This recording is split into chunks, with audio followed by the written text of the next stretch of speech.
आपल्या जीवनातील दुःखाचं मुख्य कारण ही आपल्या स्वतःच्या मनाची कल्पना आहे, असं देव एका ओवीमध्ये सांगत आहेत. अध्याय नंबर 2 ओवी नंबर 514.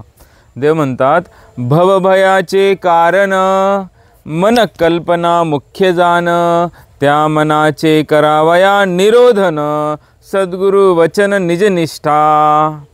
याचा अर्थ असा होतो की देव म्हणतात की भवभयाचं मुख्य कारण म्हणजे मनाची कल्पना होय. तर भवभय म्हणजे काय?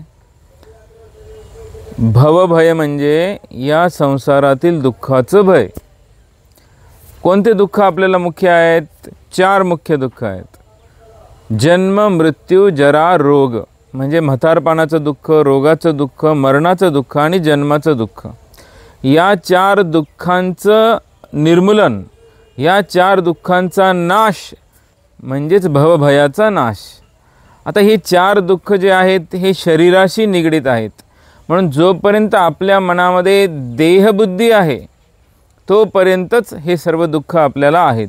ज्या दिवशी आपल्या मनामध्ये ही देहबुद्धी संपून जाईल, आपल्या मनात वासना शिल्लक राहणार नाही, तेव्हा हे संपूर्ण जगच आपल्याला ब्रह्ममय होऊन जाईल आणि आपल्याला जन्म, मृत्यू, जरा, रोग या बंधनातून मुक्तता मिळेल.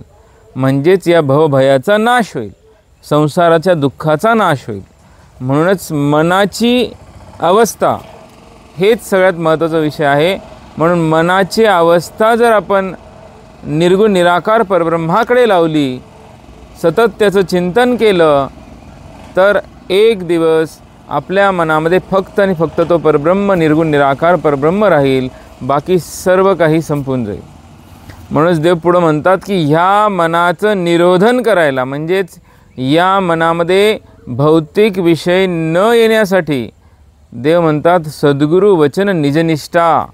म्हणजे निर्गुण निराकार परब्रह्माचे स्वरूप असतात, त्या सद्गुरूंचे जे वचन आहेत त्या वचनांवर पूर्णपणे निष्ठा, श्रद्धा ठेवून जर आपण चिंतन मनन केलं तर आपल्या मनातल्या वासना संपून जातील आणि आपल्या मनामध्ये देवाप्रती नितांत प्रेम वाढेल आणि मग आपण या भवभयाचा नाश करू शकतो.